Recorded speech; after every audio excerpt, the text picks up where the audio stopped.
मेरे ससुर मुझे देखते ही दूध पीने की जिद करते। मेरा भी बड़ा मन था कि मैं अपने ससुर को दूध पिलाऊं। एक दिन मेरे पति देव घर पर नहीं थे, तो मैं रात को जालीदार नाइटी पहनकर अपने पति की यादों में तड़प रही थी। हेलो दोस्तों, मेरा नाम पूजा है और मेरे पति का नाम अविनाश है, लेकिन उसे सब लोग प्यार से अमित बुलाते हैं और हम चंडीगढ़ के रहने वाले हैं।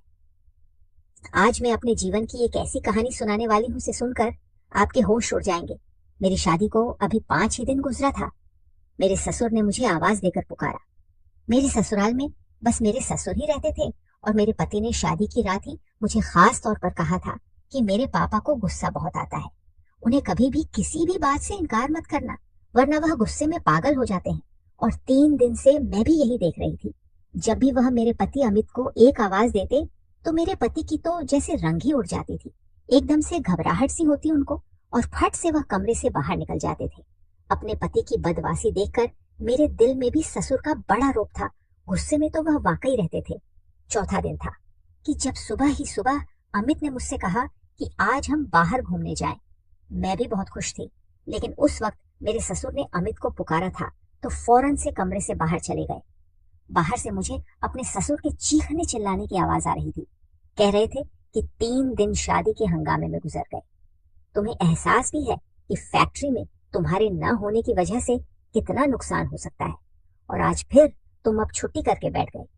अभी के अभी फुटरी पहुंच सारे के सारे वर्कर के सर पर खड़े हो ताकि वह ठीक से काम करे।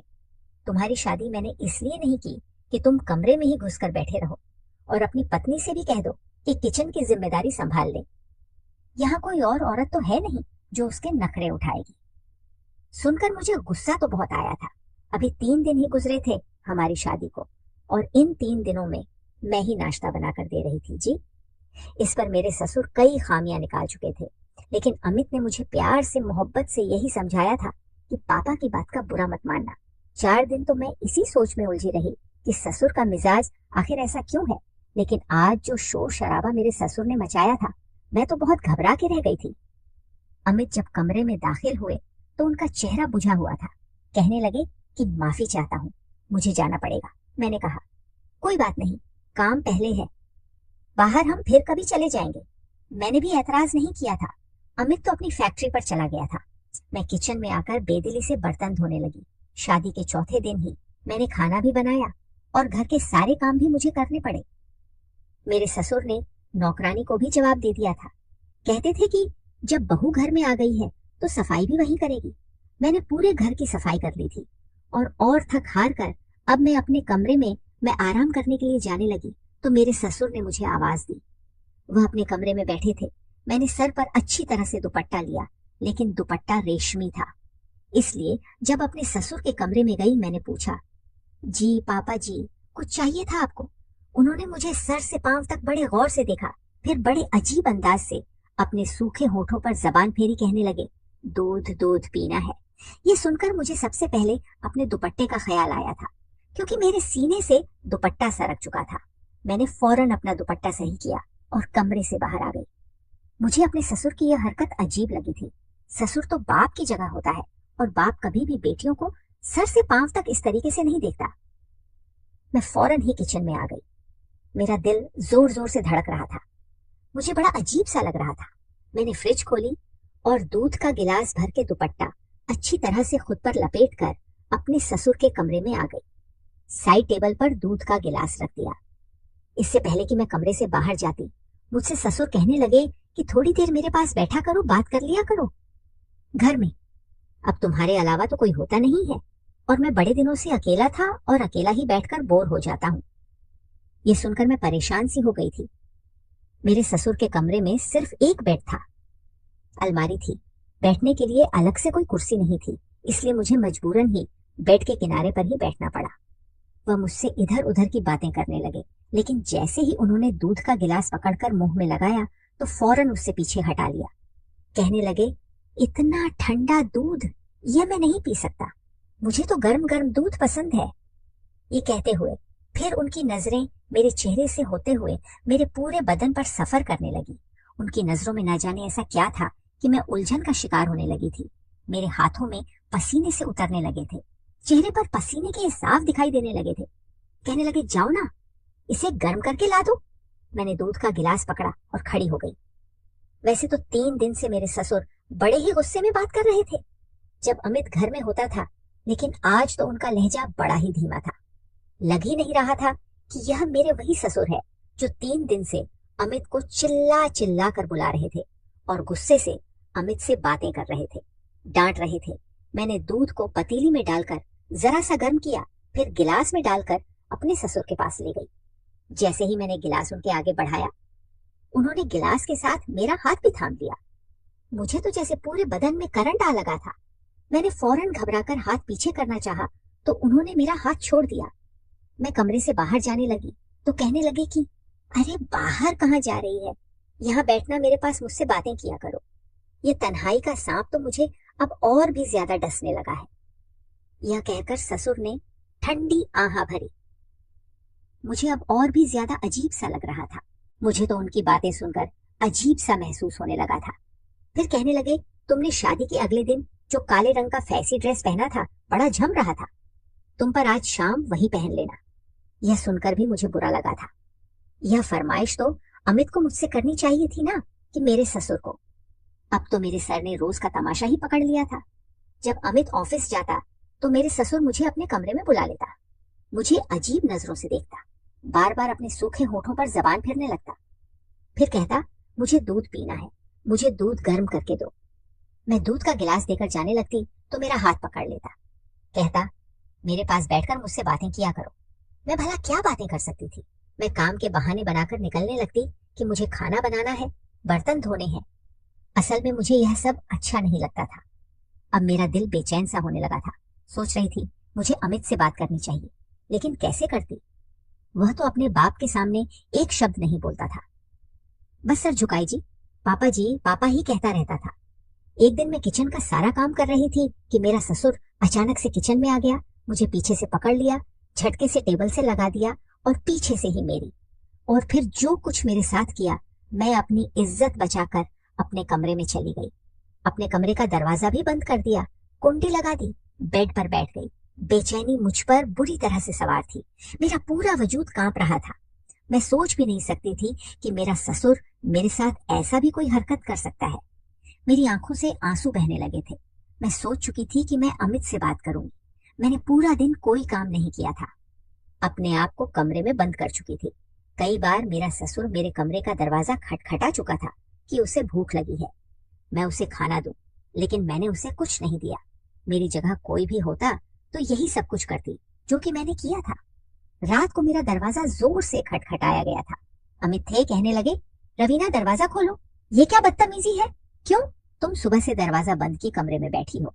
अमित की आवाज सुनकर ही मैंने दरवाजा खोला था। जैसे ही मैंने दरवाजा खोला तो दोनों बाप बेटे मुझे गुस्से से देख रहे थे। कहने लगे, तुम्हें जरा भी एहसास और शर्म नहीं है।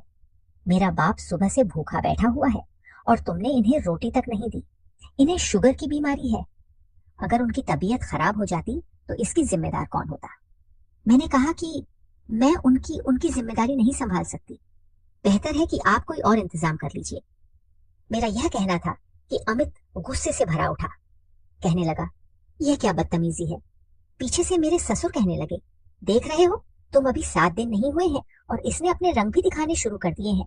मुझे पहले ही पता था कि यह लड़कियां शादी के बाद ऐसा ही करती हैं और अलग होने के सपने पहले ही आंखों में सजा लेती हैं। मेरा पति कहने लगा कि आज तो तुमने यह बात कह दी है, पूजा आइंदा से अगर कहा तो हाथ में तलाक का पेपर पकड़ा कर तुम्हें विदा कर दूंगा। यह सुनना था कि मेरा रंग उड़ा था। मेरे पापा पहले से ही 7 बेटियां थी और वह शरीफ इंसान थे। बड़ी मुश्किल से ही दहेज इकट्ठा करके एक एक बेटी की शादी कर रहे थे। मेरी माँ भी मुझे विदा करने के वक्त बोल चुकी थी कि कभी भी लड़कर हमारे घर पर वापस मत आना, अपने पति और ससुर की हर बात मानना और अपना घर बसाने की कोशिश करना।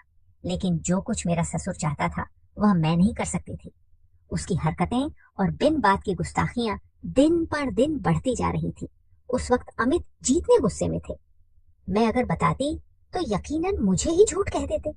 मैंने कोई जवाब नहीं दिया, जाकर बेड पर बैठ गई।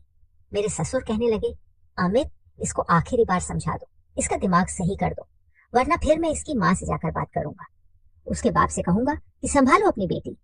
यह कहकर वह गुस्से से वहां से चले गए। मैंने एक गुस्सा भरी नजर अपने ससुर पर डाली थी। अमित कहने लगे कि क्या प्रॉब्लम है तुम्हारे साथ? तुम्हारे सर पर कौन से ना 10 मेंबर का बो है जो तुमसे संभाल नहीं जाता? अरे मेरे एक ही तो बाप है ना, माँ है ना कोई बहन भाई। ऐसी जिंदगी तो लड़कियां ख्वाहिश करती हैं जहां उनके सर पर कोई जिम्मेदारी ना हो। मैंने कहा कि काश कि मेरी सास और देवर ननद होते तो आज मैं जिस हाल से गुजर रही हूँ उस हाल से ना गुजरती। मेरी बात पर वह मुझे गुस्से से देखने लगे। कहने लगे, ऐसे कौन से मसले पैदा कर दिए हैं? मेरे बाप ने तुम्हारे सर पर सिर्फ 2 वक्त की रोटी तो देनी पड़ती है, वह भी तुम्हें बोझ लग रही है। देखो, अपने घर में झगड़ा फसाद नहीं किया जाता। ऑफिस से थका हारा आता हूँ और आते ही ये सब कुछ नहीं देख सकता। मुझे सुकून चाहिए। मैंने शादी सुकून हासिल करने के लिए ही की है, न कि ये फसाद झगड़ा देखने के लिए। मैंने कहा कि अमित ऐसा करो, अपने पापा की शादी करवा दो मेरा। यह कहना था कि एक जोरदार थप्पड़ अमित ने मेरे मुंह पर मारा था। कहने लगा, शर्म नहीं आती तुम्हें ऐसी बातें करते हुए? यह बाप की उम्र शादी करने की क्या? मेरे बाप की 2 रोटियां भी तुम पर इतनी बोझ बन गई है जो तुम्हें पकाना भी भारी पड़ रहा है। मैंने कहा, तुम मेरी बात नहीं समझ रहे हो। वह कहने लगा, यह कौन सी बात है जिसे मैं समझूं? बेतुकी सी बात है। मेरे बाप की उम्र 60 साल है, कब्र में पांव है, शुगर ब्लड प्रेशर की मरीज है, और तुम चाहती हो इस उम्र में मेरा बाप एक औरत की जिम्मेदारी संभाले। अब मैं इन्हें क्या बताती कि उनका बाप ने ही बेटे की पत्नी पर नजर रखे हुए हैं। मैंने कहा कि आप शादी करवा दें, मैं आपके बाप और माँ दोनों को संभाल लूंगी। मेरी बात पर वह अजीब सी हंसी हंसा और कहने लगा कि एक मेरे बाप की तो 2 रोटियां तुमसे पकाई नहीं जा रही और तुम मेरे सौतेली माँ को संभाल लोगी। देखो, यह घर और बिजनेस भी सब मेरे बाप के नाम है। अगर कोई उनकी पत्नी की हैसियत से आ गई तो सब कुछ अपने कब्जे में ले लेगी, मुझे और तुम्हें धक्के मारकर निकाल देगी। इस घर से पापा के गुस्से से तुम अच्छी तरह से वाकिफ हो। जब गुस्से में आते हैं तो किसी का लिहाज नहीं करते। मैं भी चुपचाप पापा की सुनता हूँ। अब दोबारा से पापा की शादी का नाम मत लेना। यह कहकर वह कमरे से बाहर निकल गए। अब मैं सोच में पड़ गई थी कि मुझे क्या करना चाहिए। मैं अपने ससुर की इस तरह की हरकतें बर्दाश्त नहीं कर सकती थी, और माया के जाने का मतलब था कि मैं अपना घर बर्बाद कर बैठती। हम लड़कियां भी कितनी मजबूर होती हैं। अपना घर बसाने के लिए क्या कुछ हमें बर्दाश्त करना पड़ता है। अब मैं तलाक ले लेती तो दोबारा मेरी शादी का सवाल ही पैदा नहीं होता था। अगर मैं तलाकशुदा हो जाती तो मेरी छोटी बहनों के भी रिश्ते आने बंद हो जाते। मैं तड़प तड़प कर आंसू बहा रही थी। दुपट्टे से आंसू साफ करने लगी कि फौरन से अमित की आवाज आ गई। कहने लगा, पूजा बाहर आओ, जल्दी से नाश्ता पराठा बनाकर दो, पापा को बाजार का खाना हजम नहीं होता। मैंने बाहर जाकर नाश्ता बनाया और कमरे में आ गई। मैंने उस दिन खाना भी नहीं खाया था, लेकिन अमित ने एक बार भी मुझे यह नहीं कहा, तुम भी पूरे दिन से भूखी हो, खाना खा लो। मर्द कभी औरत की परवाह नहीं करता, बस उसे अपने कामों से मतलब होता है। अमित का शुमार भी ऐसे ही मर्दों में होता था। मैंने उसके बाद अपने होंठ बंद कर लिए थे। अमित जब ऑफिस चले गए तो मेरा ससुर मुझे आवाज देने लगा। मैं बड़ी मजबूरी में उनके कमरे तक गई थी। मुझे देखकर वह अजीब सी हंसी हंसने लगा। तुम क्या समझती थी तुम्हारे हुस्न का जादू मेरे बेटे के सर पर चढ़ गया होगा और तुम्हारे लिए वह मुझे छोड़ देगा, मुझसे अलग होकर तुम्हें एक अलग घर ले देगा। अपनी सोच को बदल लो। मैंने उसके पर अच्छी तरह से काट रखे हैं। वह चाह कर भी कहीं जा नहीं सकता और ना ही तुम जा सकती हो। इसीलिए मैंने किसी अमीर घर आने की लड़की से अपने बेटे की शादी नहीं की। कहीं वह मेरे बेटे को उड़ाकर ही ना ले जाए, इसलिए तुम्हें लेकर आया था। क्योंकि मैं जानता था कि तुम्हारे बाप के हालात ऐसे नहीं है कि वह तुम्हारा घर बसाने के बाद दोबारा से तुम्हें अपने घर बैठा सके या अलग से कोई घर दिला सके। अब अगर तुम चाहती हो कि तुम्हारी जिंदगी आसान हो तो तुम वही करोगी जो मैं तुम्हें कहूंगा। मैं बेहद परेशान होकर रह गई थी। कहने लगा, जाओ जाकर मेरे लिए गर्म दूध लेकर आओ। यह शब्द मेरे अंदर आग लगा देता था। मेरा जी चाहता था कि मैं अपने आप को खत्म कर लूं। ऐसी गंदी और बेइज्जत भरी जिंदगी मुझसे बर्दाश्त नहीं हो रही थी। मैं अब यही करती थी कि खाना अपने ससुर के कमरे में पहुंचाकर फौरन बाहर आ जाती थी। न उसके पास बैठती थी, न बात करती थी। ज्यादातर वक्त अपने कमरे में गुजारने लगी थी। एक दिन तो हद ही हो गई। मेरे ससुर ने अमित का भी लिहाज नहीं किया। रात को खाना खा रहे थे। मैंने अपने ससुर की फरमाइश पर बिरयानी बनाई थी। बिरयानी बनी भी बहुत अच्छी थी। खाना खाते हुए कहने लगे, आज तो बहू ने मेरा दिल खुश कर दिया, बहुत मजे का खाना बनाया है। अमित यह सुनकर मुस्कुराने लगा, मुझे गर्भ भरी निगाहों से देखने लगा, लेकिन मुझे जरा भी खुशी नहीं हुई थी। फिर जेब से मेरे ससुर ने 2000 निकाला और मेरे तरफ बढ़ाया। कहने लगा, यह लो, तुम्हारा इनाम है, इसे रख लो। लेकिन मैंने इनकार कर दिया। मैंने कहा, मैं अपना फर्ज निभा रही हूँ, मुझे ये नहीं चाहिए। मेरे इनकार करना था कि अमित मुझे घूरने लगा। कहने लगा, पापा अपनी खुशी से दे रहे हैं, इनकार नहीं करते, रख लो ना। चाहते हुए भी मैंने 2000 पकड़ लिया। मैं बर्तन उठाने लगी। जैसे ही खड़ी हुई तो मेरा ससुर भी खड़ा हो गया। मेरी तरफ बढ़कर मुझे अपने गले लगा लिया और मेरे माथे पर चुन लिया। मैं तो यूं थी कि जैसे पत्थर की मूर्ति बन गई थी। कहने लगा, मैं तुम्हारे बदले हुए रूप पर बहुत खुश हूँ, ऐसे ही रहोगी तो बहुत जल्द मेरे दिल में जगह बना लूंगी। यह कहकर वह अपने कमरे में चले गए। मैं अमित को देख रही थी, जिसके चेहरे पर कोई भी असर नहीं था, लेकिन मुझे ये चीज बहुत बुरी लगी। मैंने कहा कि पापा का ये कौन सा तरीका है? मैं उनकी सगी बेटी नहीं हूँ, उनको चाहिए मुझसे दूरी रखकर बात किया करें। उनका क्या हक बनता है मुझे अपने सीने से लगाने का? ईश्वर ने भी तो एक उम्र के बाद बाप और बेटी को भी दूरी रखने के लिए कहा है। और माँ बेटे में भी मेरी इस बात पर अमित भड़क गए। कहने लगे, तुम इतनी छोटी सोच की मालिक हो सकती हो, मैंने कभी सोचा नहीं था। मेरा बाप तुम्हें अपनी बेटी समझता है, क्या हुआ जो उसने तुम्हें जरा सा हाथ लगा दिया, तुम्हारे सर पर प्यार कर लिया? अजीब लड़की हो तुम, बजाय इश्क की पापा के दिल में जगह बनाओ, तुम हर बात पर एतराज करती हो। वह धीमे लहजे में मुझे घूर कर बोल रहा था। कहने लगा कि शुक्र करो कि पापा ने ये बातें नहीं सुन ली, वरना बहुत ही मुसीबत बढ़ जाती। मेरे सर पर फिर उंगली उठाकर मुझे चेतावनी देने लगा। कहने लगा, मैं तुम्हें आखिरी बार समझा रहा हूँ पूजा, अपना रवैया पापा से ठीक रखा करो। मैं रोने लगी। मैंने कहा, अमित मेरी बर्दाश्त की हद खत्म हो चुकी है, ऐसा करो मुझे जहर ला कर दे दो या अपने बाप की शादी करवा दो। यह कहकर मैं कमरे में चली गई। कुछ देर बाद बाहर डोरबेल बजी थी, फिर शोर की आवाज आने लगी। मैं कमरे से बाहर आई तो मुझे पता चला कि मेरा एक देवर भी है जो सऊदी में एजुकेशन हासिल करने गया था और वह वापस आ चुका है, वह भी अपनी अपनी पत्नी के साथ। मेरे देवर ने वहीं शादी कर ली थी और मेरा ससुर उससे नाराज था, इसलिए उसे घर आने की इजाजत नहीं दी थी और न ही इस बात का हमें कुछ मालूम था कि अमित का कोई भाई भी है। मैं उन दोनों पति पत्नी को देखकर हैरान थी। मेरे ससुर अभी भी गुस्से में खड़े थे। कहने लगे, अगर अपनी मर्जी से शादी की थी तो फिर उसे यहाँ वापस क्यों लाए हो? वहीं रहते। वह हाथ जोड़कर माफी मांगने लगा। फिर अमित ने भी कहा कि पापा गुस्सा जाने दीजिए, जो होना था वह हो चुका है, कमलेश को गले लगा लीजिए। बहरहाल अब मेरी देवरानी भी आ चुकी थी। काफी खूबसूरत सी दुबली पतली सी लड़की थी। मैं भी शुक्र की कि अब घर में अकेली मैं नहीं हूँ।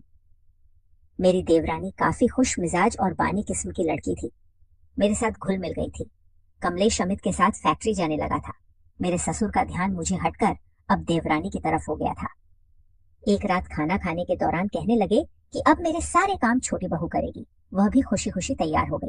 कहने लगी, ठीक है पापा, आपको जो भी चाहिए होगा आप मुझे मांगा करें। कमलेश भी यह सुनकर मुस्कुराने लगा।